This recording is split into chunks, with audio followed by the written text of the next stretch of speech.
Anda tentu sudah familiar dengan nama Uighur, sebutan untuk masyarakat Muslim yang tinggal di Xinjiang, sebuah wilayah otonomi di barat Laut Tiongkok. Jika Anda membayangkan Xinjiang sebuah kawasan kecil di tepi gurun pasir Asia Tengah, Anda keliru.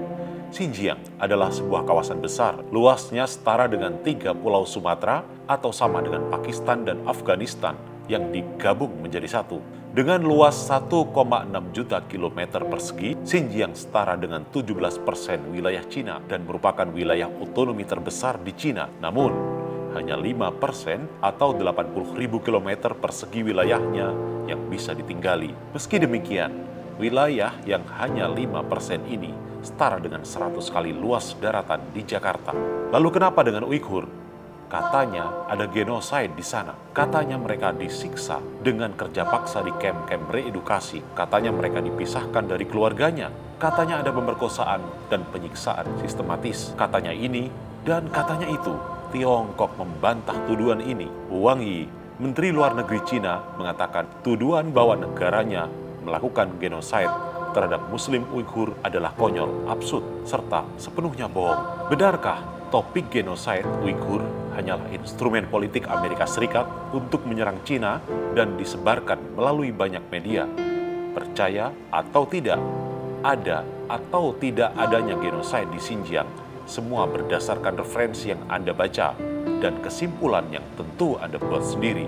Saya terlalu hebat jika turut membuat konklusi untuk menginjeksi kognisi Anda. Kasus Uighur membutuhkan saksi. Untuk Anda yang masih sangsi, Ustadz Umayyar Has menghadirkan saksi melalui perjalanannya ke Xinjiang di bulan Januari 2020. Sebuah buku, The Journey to Xinjiang, telah diterbitkan di bulan Oktober 2020, mengalami 2 kali cetakan dan sudah terjual 10.000 eksemplar lebih. Bersama seorang kawan, Ustadz muda ini mengunjungi sejumlah kota penting seperti Kashgar, Urumqi, Linxia, dan sejumlah kota lainnya. Apa saja fakta yang ditemukan? Berikut penuturannya.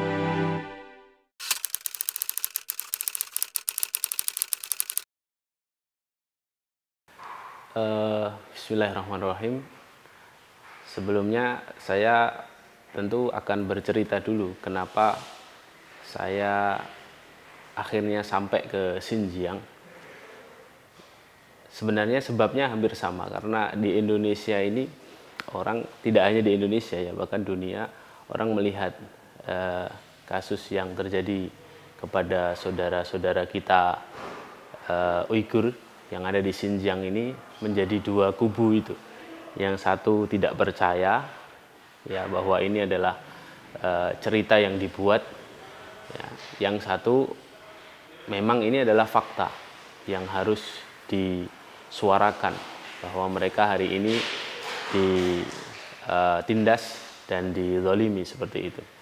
Sampai pada akhirnya saya berkeinginan untuk berangkat ke sana, ya hanya untuk melihat apakah benar yang terjadi di sana itu sesuatu yang fakta atau memang hanya katanya. Ya, sampai pada akhirnya saya berkesimpulan bahwa memang di sana terjadi genosida, dan yang menarik adalah genosida yang dilakukan oleh pemerintah Cina itu bukan hanya lantaran karena Uighur ingin melepaskan diri dari Cina, tapi memang di sana itu penindasan atas Uighur itu memang luar biasa ya. Hak-hak asasi manusia mereka terambil, terutama ketika Uighur ini adalah bangsa yang memeluk agama Islam. Seperti itu ya, diskriminasi tentang agama ya itu sangat ketara sekali di sana ya, terutama kepada Islam ini ya, sehingga itulah yang menjadikan sebenarnya keinginan kami berangkat ke sana itu untuk melihat secara langsung ya, untuk mendengar cerita dari mereka apakah benar itu terjadi atau tidak ya, begitu.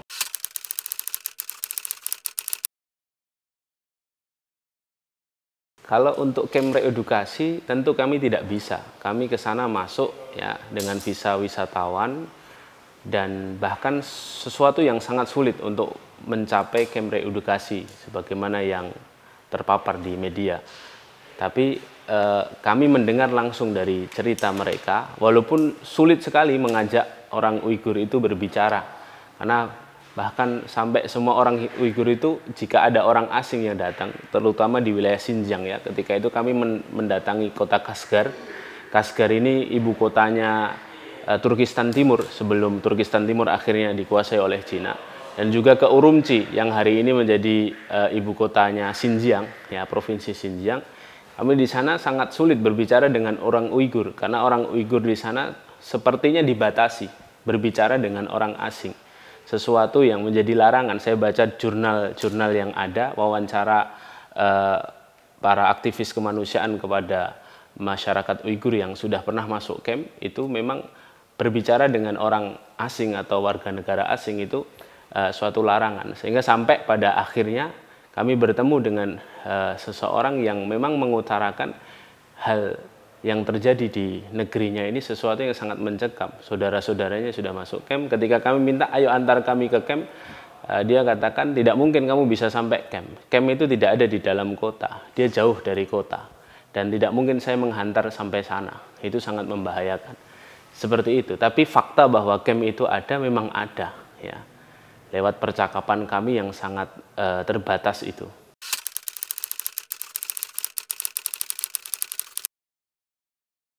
Saya mungkin hanya akan bercerita sesuai dengan pengalaman ya. Pengalaman fakta empiris yang saya saksikan ketika saya berkunjung kurang lebih 1 pekan sampai 10 hari di sana. Ya, saya menyaksikan memang banyak hal-hal yang tidak wajar gitu ya, banyak hal-hal yang tidak wajar seperti masjid yang tidak boleh dipakai, seperti masjid Idkah yang ada di tengah kota Kashgar itu ketika kita masuk kita harus bayar, jadi masuk masjid bayar. Bahkan ketika saya mencoba untuk sholat di dalamnya itu tidak boleh sholat, no praying here, tidak boleh sholat di sini, kamu bayar tadi bukan untuk sholat, kamu bayar hanya untuk lihat-lihat. Jadi sudah seperti museum, seperti masjid yang sudah dijadikan pasar. Ya, dan bahkan untuk masuk ke masjid ini pengalaman yang menarik. Ini tidak mungkin dirasakan oleh warga negara asing yang masuk ke sana dengan sponsor kedubes Cina. Ya, karena beberapa warga Indonesia diajak ke Xinjiang, tentu kita sudah tahu cerita itu ya. Tokoh-tokoh diajak ke sana dengan itinerary yang sudah ditentukan. Ketika kami masuk ke sana, Masya Allah, ya, kami mencoba masuk ke masjid, pemeriksaannya sangat ketat. Ya. Jadi orang-orang yang tidak terdaftar untuk bisa masuk ke masjid tidak boleh masuk. Bahkan kami sudah menyodorkan paspor, kami wisatawan, kami tidak boleh masuk oleh aparat yang menjaga setiap masjid. Sampai kami temukan satu masjid itu yang tidak dijaga oleh aparat, tapi sudah menggunakan teknologi. Jadi masuk itu harus screening wajah, yang mana kalau wajah kita tidak cocok, pintu tidak buka. Sampai akhirnya kami dimasukkan oleh warga Uighur yang sudah tua renta, ya, yang akhirnya kami bisa masuk, dan di dalam masjid sungguh mencekam. Karena di dalam masjid itu kita temukan hanya sekitar 1/4 soft, dan semuanya orang tua renta, dan diitari seluruhnya itu CCTV yang sangat banyak. Jadi memang di sana larangan untuk sholat itu betul-betul ada, walaupun ada yang disisakan untuk sholat. Ya, dan itu adalah orang-orang tua renta. Jadi apa yang kita baca dalam jurnal-jurnal atau dalam berita-berita yang ada di media online, baik itu media barat, media Amerika ataupun Inggris, itu memang sesuatu yang fakta. Tinggal bagaimana kita melihat dari sudut pandang. Karena Uighur ini memang posisinya sangat seksi ya, sangat enak untuk digoreng. Amerika punya kepentingan di situ ya. Terus ada juga yang tadi kita bahas di awal, ada orang-orang tertentu, terutama orang warga Uighur sendiri, mungkin ada yang ingin memisahkan diri dari Cina karena memang dalam sejarahnya dulu mereka adalah negara sendiri gitu ya, Turkistan Timur. Tapi kalau kita, kepentingan kita sebagai seorang muslim, saya pribadi dan kawan-kawan sebagai seorang muslim, ya tentu ini bagian dari solidaritas kita ya, karena kita muslim punya tanggung jawab terhadap saudara muslim yang lainnya, dan Uighur adalah muslim, 100% Uighur adalah muslim begitu.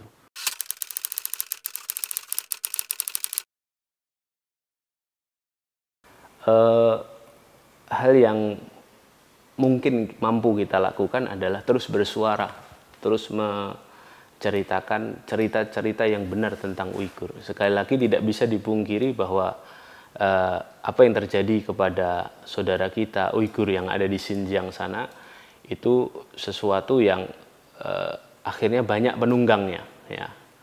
Amerika dengan kepentingannya, terus tadi ada yang mengatakan ini gerakan separatis dan lain sebagainya untuk mendukung, akhirnya menguntungkan Cina. Kalau kita tetap fokus bahwa Uighur ini adalah saudara Muslim, sebagaimana saudara Muslim kita di belahan bumi yang lain. Kita punya saudara Rohingya, kita punya Palestina, kita punya Suriah, kita punya Somalia dan lain sebagainya.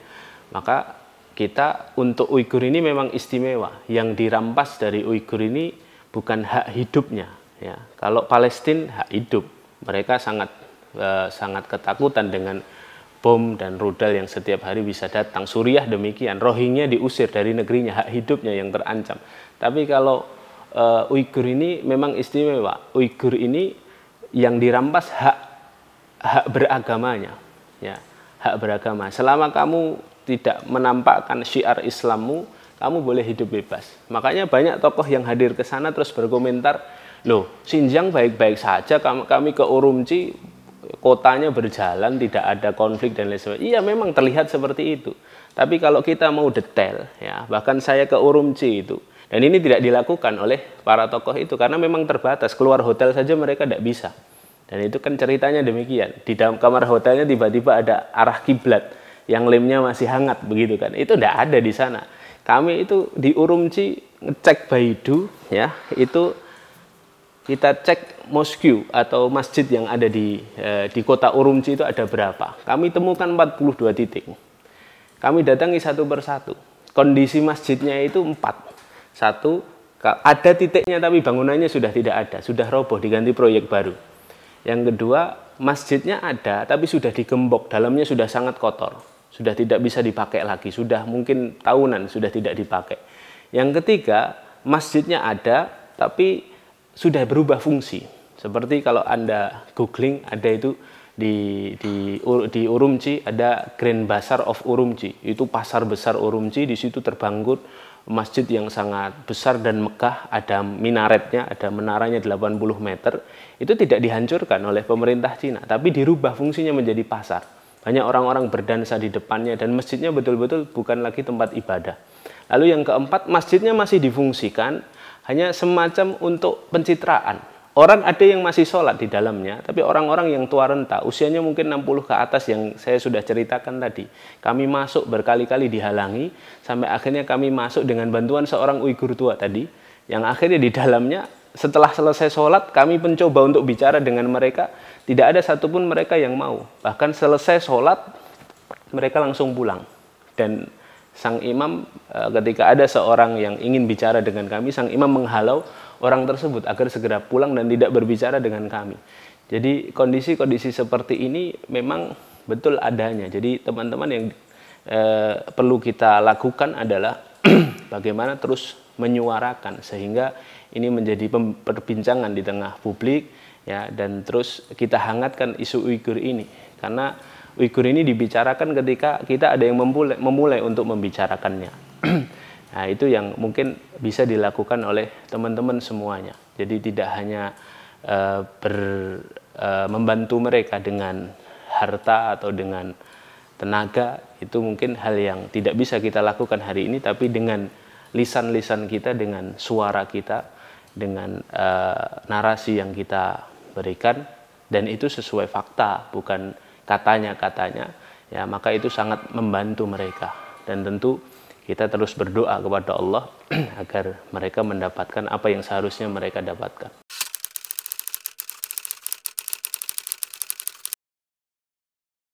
Ya, jadi saya hanya berbicara sesuai dengan pengalaman saya.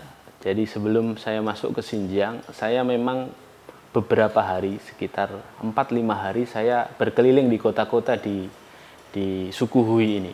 Tepatnya ada di Cina Utara bagian barat. Ya, ada beberapa provinsi Gansu itu yang paling banyak. Di situ ada kota namanya kota Lanzhou, ya, tulisannya Lanzhou. Di situ memang terkenal sekali keislamannya. Bahkan teman-teman yang sudah pernah ke Cina tentu pernah makan yang namanya mie tarik lancuk itu ya, lamian, lancuk lamian namanya. Itu kalau di kita kayak masakan Padang gitu ya. Insya Allah kalau masakan Padang ini insya Allah halal karena orang Minang gitu kan. Nah ini di sana juga ada ya mie yang aman untuk Muslim gitu ya. Nah itu dari kota Lancuk itu. Kami datang mendarat di sana. Ada penerbangan dari Malaysia ke Lancuk itu langsung. Kami turun di situ, terus kami mulai mencari fakta. Betul tidak bahwa Hui ini baik-baik saja. Kami memang di Lancuk itu tidak menemukan banyak hal, karena Lancuk ini kota yang cukup maju, banyak gedung-gedung tinggi, sehingga keislamannya tidak begitu ketara. Sampai akhirnya kami pindah kota, tidak jauh dari situ, 3 jam naik kereta cepat, itu kita sampai ke kota Sining. Ya, kalau kita kemarin beberapa waktu yang lalu sering mendapatkan potongan-potongan video di media sosial, banyak sekali kaum muslimin di Cina sampai meludak, sholatnya sampai meluber sampai ke jalan itu ya. Itu di Sining itu, ya, tepatnya di Masjid Dongguan itu. Itu memang luar biasa. Kita keluar dari stasiun itu nuansa keislamannya sudah sangat kelihatan. Ya, yang laki-laki berkopiah putih, yang perempuan berjilbab, makanan-makanan halal berjejer, apalagi kalau sudah dekat dengan masjid. Jadi memang kotanya sangat islami. Sampai ada hal yang menarik ketika kami datang ke situ, kami sudah masuk sholat duhur. Ya, kami masuk ke kompleks masjid ini. Kami dengar suara imam bertakbir Allahu Akbar. Padahal kami ketika itu ingin cari tempat wudhu atau cari toilet. Ternyata itu pemandangan yang luar biasa. Saya terangkan itu di buku saya atau di YouTube sudah ada juga. Jadi kami menyaksikan banyak sekali ribuan kaum muslimin yang sholat duhur, bukan sholat Jumat.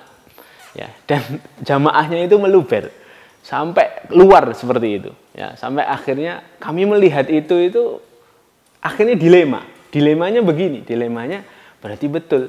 Ya, berarti Hui tidak diapa-apakan ini. Ya, yang satu, loh, terus kalau mereka nggak diapa-apakan, kenapa Uighur ini diapa-apakan? Jangan betul mereka ini teroris, mereka ini separatis. Jadi bergejolak. Satu sisi kita bersyukur, ya Allah, Islam di sini sangat berkembang. Satu sisi kami bertanya-tanya. Ya, sampai akhirnya kami menyaksikan hal itu. Sholat duhur selesai. Setelah itu kami mulai sholat di situ, sholat jamak. Setelah itu kami berbincang dengan orang yang ada di situ. Ya, karena ketika itu saya dan 2 teman saya. Yang satu dia cakap berbahasa Cina, sehingga ketika saya harus ngomong dengan orang Cina, perantaranya dia, agak lama begitu ya. Terus yang satunya bisa berbahasa Inggris, saya cukup bisa berbahasa Arab. Ketika itu saya terlalu kesulitan kalau harus harus ditranslatekan bahasa saya ke Cina dulu. Sampai akhirnya saya katakan di masjid sebesar ini pasti ada yang bisa bahasa Arab. Saya tanya seperti itu. Ternyata betul ada satu orang yang mana beliau ini adalah imam masjid itu, bisa berbahasa Arab lancar. Ngobrol kami ya basa-basi cerita tentang bagaimana Islam masuk ke Cina dan lain sebagainya, sejarahnya bagaimana. Sampai pada titik saya mencoba bertanya tentang sesuatu. Tentang Uighur ini. Saya tanya ke beliau ini, kamu tahu enggak berita tentang Muslim Uighur? Ini menarik, karena orang Hui itu kalau ditanya soal Uighur biasanya menghindar atau mencari topik lain. Seakan-akan membicarakan Uighur itu sesuatu yang menakutkan gitu ya. Kita nggak mau ikut campur dengan Uighur itu ya. Tapi ketika kami berbicara bahasa Arab, dan yang di situ yang bisa bahasa Arab cuman kami berdua. Orang-orang Cina yang mengerubungi kami tak tahu, ya tidak paham bahasa Arab. Ketika itu dia menjelaskan kepada kami, mereka hari ini ketakutan. Hum yakhafun, mereka dalam keadaan takut, ya, dan mereka butuh doa kita. Wah, menarik ini, dia menjawab, gitu kan? Dia memberikan jawabannya. Ini padahal Hui. Terus akhirnya dia menghalau saya ke tempat yang lebih sepi, yang tidak berkerumun.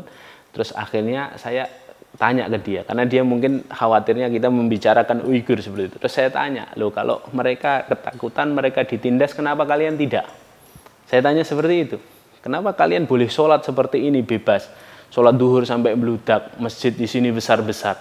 Saya tanya seperti itu, jawabannya Masya Allah. Dia jawab, dia tidak menjawab, dia seperti tersenyum kecut seperti itu. Terus dia mengatakan, Alhamdulillah ala kulli hal. Alhamdulillah, demikianlah kondisi kami. Saya tidak bisa menjawab pertanyaanmu kecuali saya mengucap Alhamdulillah. Saya sebenarnya semakin penasaran, ada seakan-akan yang disembunyikan oleh orang ini. Sampai akhirnya terus kami ngobrol, saya coba tidak terlalu masuk ke pertanyaan itu karena saya khawatir dia menutup diri. Saya coba basa-basi, qadarullah, basa-basi saya itu mengarah kepada jawaban yang saya inginkan. Saya basa-basinya itu ketika itu saya panggil dia Ustadz, Ustadz antum ini kok bahasa Arabnya lancar sekali, saya bilang. Antum apa pernah sekolah ke luar negeri, ke Timur Tengah? Kok bahasa Arab antum lancar? Antum lulusan Madinah atau Mesir? Saya bilang. Kata dia, Pak, saya bahkan ke luar negeri saja belum pernah. Saya tidak pernah keluar negeri ke Timur Tengah, saya belum pernah. Umroh tidak pernah, haji tidak pernah. Loh kok bisa bahasa Arab lancar? Kata dia, Pak, saya belajar bahasa Arab dari pesantren. Loh di sini ada pesantren, banyak pesantren di sini. Wah itu yang membuat saya juga kagum. Ternyata di Hui itu banyak, Gontor itu banyak. Jadi ada kota yang bahkan khusus banyak pesantren di situ. Yang akhirnya kami datang ke situ. Lah pas dia ngomong saya belajar di pesantren, terus tiba-tiba dia tidak tahu kelepasan atau bagaimana. Terus dia akhirnya berkata, tapi pesantren kami tidak seperti dulu. Loh tidak seperti dulu bagaimana? Iya dulu santri satu pesantren itu santrinya 300, 400. Sekarang satu pesantren hanya dibatasi 50 orang, dia bilang. Dan ustadz-ustadz kami ditangkap. Ulama-ulama kami ditangkap. Dia mengatakan seperti itu, langsung saya tangkap. Di mana pesantrenmu? Di kota ini saya mau datang. Bukan di kota ini, tapi di kota Linsia. Dan ternyata Linsia sebelum kami datang, kami buka media, itu ternyata sudah diliput oleh banyak media barat tentang kondisi Islam yang ternyata ditindas juga di sana. Ya. Dan sampai akhirnya kami datang ke kota itu, kami menemukan banyak fakta. Saya tidak bisa ceritakan secara urut, tapi fakta-fakta yang terjadi di sana adalah masjid-masjid itu hari ini kubahnya sudah dirobohkan. Diganti genteng-genteng Cina, ya, menara-menara masjid dirubah menjadi pagoda-pagoda, tapi fungsinya tetap masjid. Yang kedua, anak-anak muda sudah tidak boleh sholat di masjid. Yang boleh sholat di masjid adalah orang-orang tua, 40 tahun ke atas. Anak muda boleh masuk ke masjid kalau sholat Jumat. Dan mereka mengatakan sendiri, khutbah Jumat kami, teks-teksnya sudah ditentukan pemerintah. Tidak boleh melebar. Kalau sampai mencari tema lain, maka imamnya akan ditangkap. Seperti itu. Terus pesantren dibatasi, pelajaran bahasa Arab sudah dilarang di sana. Jadi ketika kami masuk ke pesantren Ustadz ini tadi, sampai kami ke situ, kami berbicara dengan anak-anak santri yang 50 orang itu, ya, kami ketemu beberapa orang, terus kami tanyain menggunakan bahasa Arab. Saya pikir kelas terakhir pasti bahasa Arabnya sudah bagus. Itu bahkan kalimat kaifahaluk, apa kabarmu, mereka tidak paham. Sampai akhirnya orang yang membawa kami mengatakan sekarang bahasa Arab di sini sudah dilarang. Jadi banyak sekali hal-hal yang menjadikan kita akhirnya paham kondisi Hui juga tidak baik-baik saja. Termasuk diantaranya azan sudah tidak boleh dikumandangkan. Padahal itu kota Islam. Jalan besar seperti jalan di depan kantor ini, itu ada 4 masjid besar. Tapi tidak boleh azan itu berkumandang, hanya boleh speaker dalam. Pakaian muslim, pakaian baju muslim sudah tidak boleh dipakai di luar masjid. Makanya di masjid-masjid Hui di soft belakangnya ada centelan-centelan baju. Saya kira itu centelan baju yang digunakan untuk orang umum. Ternyata tidak. Setelah kami berjalan beberapa masjid, ada yang mengatakan kepada kami, ini pakaian-pakaian kami, tidak boleh digunakan di luar. Bahkan orang-orang yang bekerja di perkantoran, wanita-wanita muslimah yang bekerja di pemerintahan sudah tidak boleh mengenakan hijab, jilbab. Ya, jadi ada hal-hal yang memang tidak terungkap dan tidak diungkap di Hui ini, sehingga mereka melihat secara kasat mata saja bahwa mereka baik-baik saja. Ya, jadi seakan-akan selama Islammu hanya sholat saja sudah tidak apa-apa gitu. Ya, statementnya seperti itu. Tapi kalau sudah Islammu kamu pelajari secara mendalam, ya gitu, belajar Islam secara kafah, ini berbahaya. Makanya kalau saya boleh katakan apa yang dialami Hui dan Uighur itu sepertinya sama saja. Tapi kalau Uighur ini karena bangsanya berbeda, maka caranya adalah dengan genocide tadi. Tapi kalau Hui ini dengan pemutusan generasi. Jadi generasinya diputus dari pemahamannya kepada Islam yang kafah. Seperti itu. Jadi kalau dikatakan Hui baik-baik saja, tidak. Mereka juga tidak baik-baik saja. Ya, masjid-masjid mereka semua dalam keadaan direnovasi. Ya, bahkan saya temukan masjid terbesar di Linsia itu ada papan perencanaannya, before afternya ada, dan saya foto. Ya, saya foto, dan ketika kami di sana kubah dalam keadaan diturunkan. Kami tanya orang sana kenapa? pemerintah Cina merubah, kubah-kubah masjidmu, syiar Islammu kok dirubah dengan ala Cina apa? Jawaban mereka apa? Mereka selalu mengatakan kepada kami, ini masjid. Tetap kamu boleh sholat di dalamnya, hanya jangan ke Arab-Araban. Ya, kita jaga tradisi Cina. Seperti itu. Jadi Allahu a'lam bishawab, itu yang saya lihat langsung sesuai dengan pengalaman saya, sehingga sangat tidak benar ketika kita mengatakan bahwa pemerintah Cina tidak diskriminatif kepada Islam, karena ternyata fakta yang terjadi di Hui demikian. Allahu a'lam bishawab.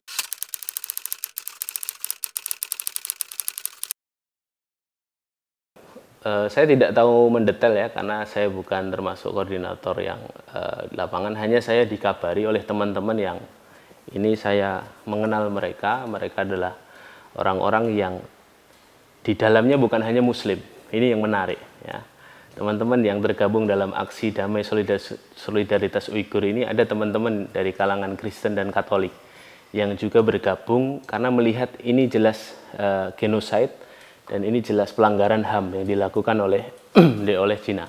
Ya, jadi justru inisiatornya ini saya mengenal, dan ini yang menarik. Artinya ini isu bersama, ya, isu bersama yang mana dengan cara masing-masing. Misalnya yang akan diselenggarakan besok tanggal 25 Juni di Jakarta itu, yaitu bagian dari teman-teman ingin menaikkan satu narasi bahwa jangan sampai Olimpiade ini menjadi ajang Cina untuk mempromosikan keharmonisan. Ya, seakan-akan harmonis, seakan-akan baik-baik saja Cina, padahal ada pembantaian di situ, ada penindasan di situ. Jadi ini desakan dari teman-teman yang tergabung dalam aksi damai solidaritas Uighur ini semata-mata tadi berdiri bersama Muslim Uighur, berdiri bersama bangsa Uighur untuk menolak kekejaman dan penindasan dari Cina. Begitu. Kalau saya sepertinya tidak, karena kondisi sekarang di Solo, posisi di Solo, iya. Terus saat ini kondisinya juga ini, dan teman-teman ini juga nanti sangat terbatas, ya. Maksudnya mereka tetap akan turun ke jalan, tapi tentu sangat memperhatikan protokol kesehatan dalam kondisi seperti ini, seperti itu.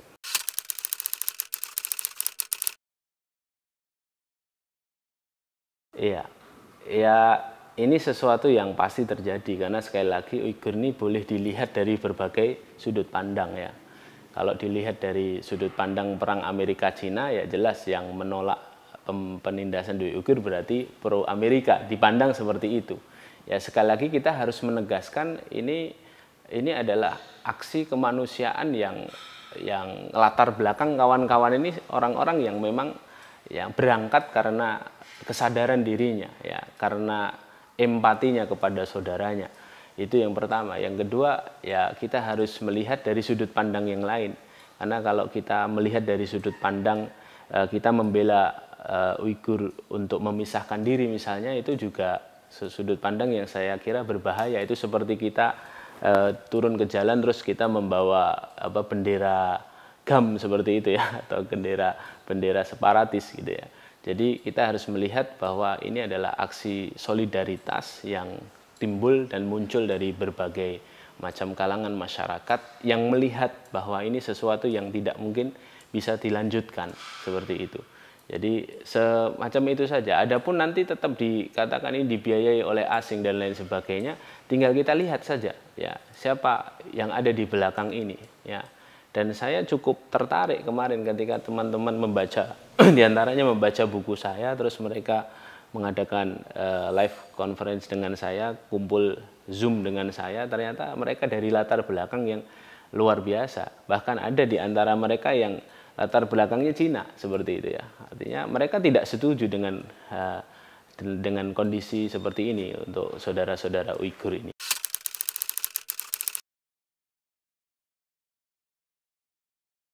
Ya, luar biasa. Jadi ini sebenarnya isu bersama ya.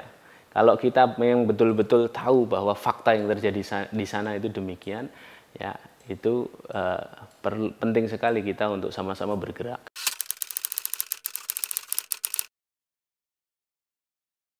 Kalau kondisinya ini penting ya. Jadi fakta yang terjadi di Indonesia ini memang masyarakat belum semuanya mengetahui fakta sesungguhnya yang terjadi di Uighur. Jadi ini sebenarnya tugas kita untuk mengkabarkan, ya, mensosialisasikan, mengedukasi masyarakat tentang apa sebenarnya yang terjadi di Uighur.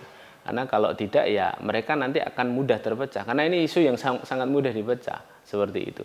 Dan adapun gerakan no genocide, no Olympic itu tadi, itu sebenarnya gerakan internasional. Itu gerakan serempak yang diprakarsai, saya lupa ada salah satu akun ya, yang mana terus nanti di setiap negara itu bergerak sendiri-sendiri. Dan ini juga kita perlu melihatnya dari sisi tadi, bahwa ada orang yang berangkat memang betul-betul karena solidaritasnya. Mungkin di negara lain ada yang berangkat mungkin karena kepentingan politiknya, seperti itu. Jadi memang Uighur ini bagi saya istimewa, karena itulah sebenarnya itu alasan saya kenapa saya harus melihat sendiri, sebenarnya itu. Ya, karena Anda tahu sendiri 2018 sempat ramai Desember, 2019 Desember ramai lagi. Ya, banyak tokoh-tokoh publik yang membicarakan Uighur. Di 2020 itu waktu yang ketika itu Allah berikan kesempatan saya untuk sampai ke Xinjiang. Ya, semata-mata saya ingin melihat fakta Uighur ini, ya, apa sebenarnya fakta yang terjadi di sana itu betul-betul yang saya lihat dan yang saya saksikan dan saya dengarkan dari lisan-lisan mereka. Itu sebenarnya. Jadi PR kita itu sebenarnya adalah hanya sekedar menjelaskan fakta sebenarnya apa yang terjadi. Adapun nanti sikapnya bagaimana masyarakat Indonesia ini ya kembali kepada mereka. Saya kira kalau kita sama-sama tidak setuju ya atas apa yang terjadi pada saudara-saudara kita Rohingya, saudara-saudara Palestina, ya saya kira jika fakta yang terkuak di Uighur ini betul-betul sampai kepada masyarakat secara umum, mereka pun insya Allah akan bersikap sebagaimana sikap kita hari ini, seperti itu. Saran saya ya terus menghangatkan narasi ini, ya, bahwa Uighur saat ini sedang tidak baik-baik saja, ya, dan banyak media yang dibungkam, bahkan mereka tidak bisa menginformasikan kondisi mereka sendiri dari dalam Xinjiang kepada kita. Baru-baru ini kita diuntungkan dengan adanya TikTok gitu. TikTok itu jadi sarana bangsa Uighur atau Muslim Uighur yang ada di dalam Xinjiang untuk mengirimkan pesan. Makanya banyak potongan-potongan video yang berasal dari TikTok itu menjelaskan tentang kondisi mereka hari ini. Dulu mereka sama sekali bungkam, tidak bisa menyuarakan apapun. Makanya ada lambang logo Mas Uighur itu ya, masker Uighur yang dibungkam dengan tangan merah itu maksudnya mereka ingin menyuarakan bahwa mereka tidak bisa menceritakan kondisinya. Jadi apa yang harus kita lakukan? Ya tentu kita harus berkoalisi, kita harus membangun satu koalisi yang terus tidak hanya menyuarakan tapi meriset secara betul dan bahkan meriset apa sebenarnya yang dapat kita lakukan kalau dilihat dari sudut pandang hukum, ya, apakah benar Uighur ini harus memisahkan diri ataukah benar kita mendesak dunia agar Uighur ini menjadi daerah otonom yang di dalamnya mereka boleh boleh menjalankan keyakinan yang mereka yakini, seperti itu. Nah, ini harus diadakan riset-riset sehingga tidak hanya menjadi gerakan sporadis tadi saja, tidak hanya rame terus hilang, itu tidak kita inginkan, tapi terus didukung dengan banyak komponen, banyak pihak yang terus akhirnya bisa menjadikan isu Uighur ini terangkat, ya, terangkat.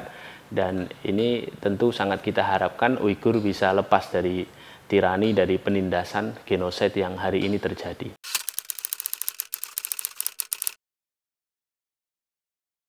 Kalau kita berbicara sebagai seorang muslim, maka tentu muslim satu dengan muslim yang lainnya diibaratkan oleh Baginda Shallallahu Alaihi Wasallam sebagai satu tubuh. Ketika satu tubuh sakit, yang lainnya harus merasakan sakit.